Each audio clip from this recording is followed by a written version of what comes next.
Okay, good. So the question I have here is, I'm going to read it just to get it all out there.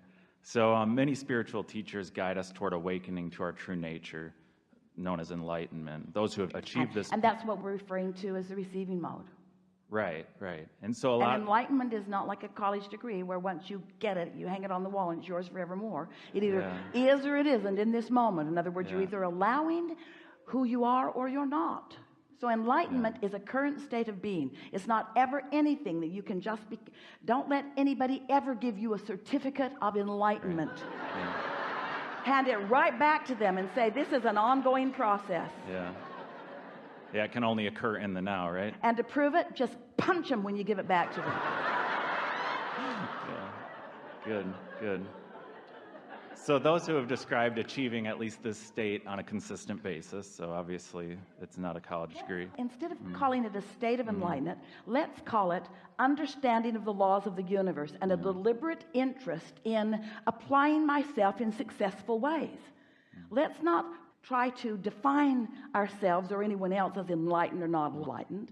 Let's instead say, I am aware of the laws of the universe, and I intend to be, as often as I can, in full sync with who I am, because that's what enlightenment in the moment is. But being enlightened in this moment and then not in another moment, Esther was in such a state yesterday because she came into this hotel uneasy about its newness and uneasy about the people who had been involved in setting it up that are no longer involved in things. So knowing that there were probably loose ends and sensing that they were there, not wanting them to be there. And Esther did something that she thinks is odd. We think it was meant to be, because she drags her computer case around like her life depends on it. Well-meaning people offer to take it for her all the time, and she says to them, no thank you. But what she means is, I don't trust you. I don't trust you with this. You don't understand the importance of this. We can't even register our group without this. My life is in this.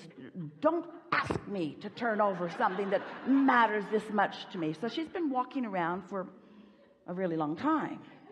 In fact, she has calluses. Verify that right there. That's from that bag. Yeah, never out of her hand. She'll wrestle a flight attendant to the ground before she'll turn it over. So she checked into the hotel, having fun with friends, had a little expected kerfluffle over her sleeping room because of her vibration was right where she last left it. Walked off and left her bag right there. Took her purse, went with the bellman. He dragged her other bag, went to her room, didn't notice it, had lunch, didn't notice it, didn't think about it, got ready to come down here to get ready for you last evening. Where's my bag? Where is my life? So she went to the front desk immediately, so fast that if you had seen her, she would have looked like a streak. She's never moved so fast. Right to the front desk that she had already defined as somewhat, really a lot, dysfunctional. Her check-in had been a little wobbly. And she said to them, I am quite certain I left my bag here. Where would it be if you were to have found it? Behind this counter, or in this receptive area, or in a lost and found area? So Esther said, all right. So they looked behind the desk. They went into the other room. They were very kind to her. They called the lost and found, and her bag was not there. So she went back to her sleeping room and got out the razor blades.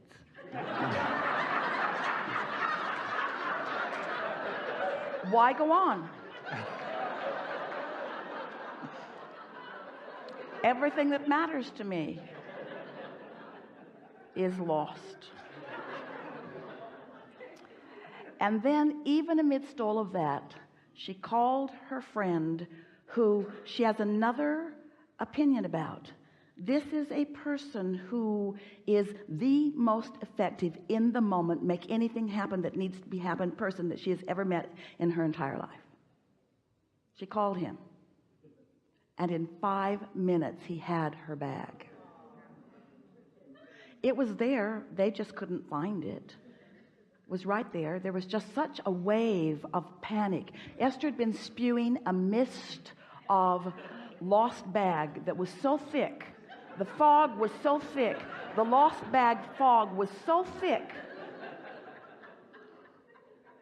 that it took a very clear-minded person, not Esther, in that moment. Esther could not wear her Enlightenment plaque in that moment.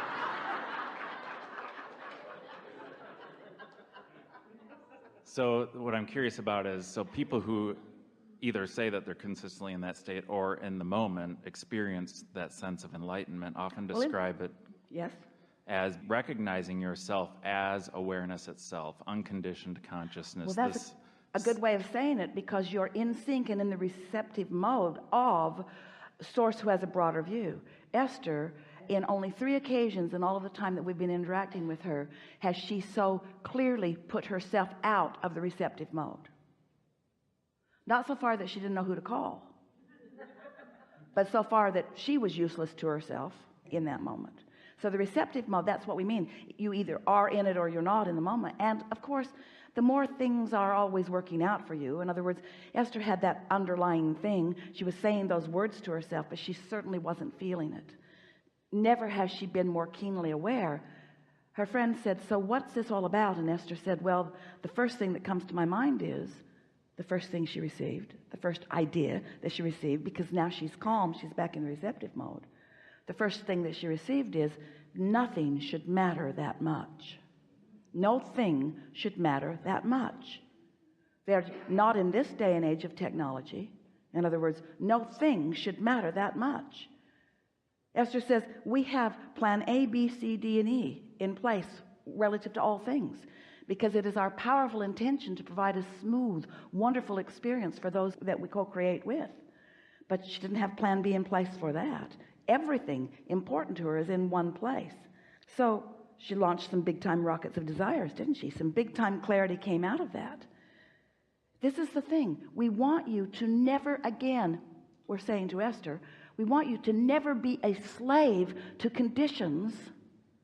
You see, Esther's been saying, I don't want to be a slave to conditions I can't control. But she's still making herself be a slave to conditions she thinks she can control. And we want her to be unconditional. We want her to not be a controller of conditions. We want her to be a receiver of inspiration.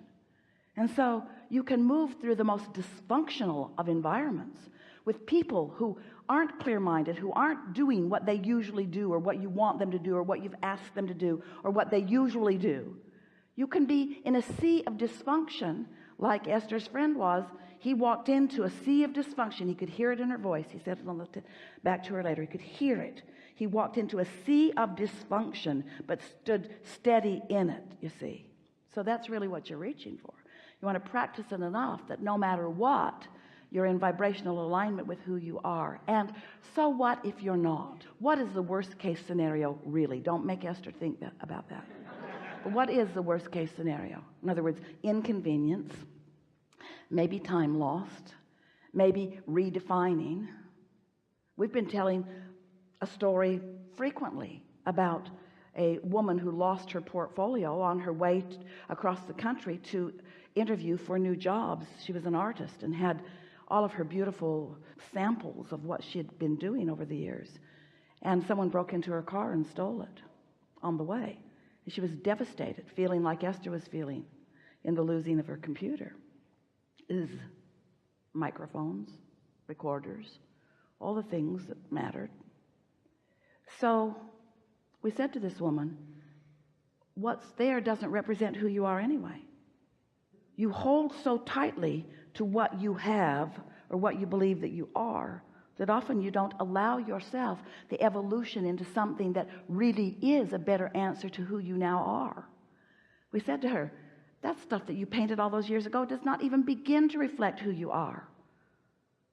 And sometimes when you're carrying things around with you, possessions, things, even relationships, but most of all beliefs, you prevent yourself from the discovery of the new, clear, more adventurous, more satisfying path by clinging to the things that you have decided are so important. You see, you want to be a free floater in this universe of ideas. You want to be a ready receiver for the new ideas that are coming to you, not holding and clinging to what once was the best translation. We want you to look future into your vortex, not back into present tense, not backwards into present tense, not backwards into present tense.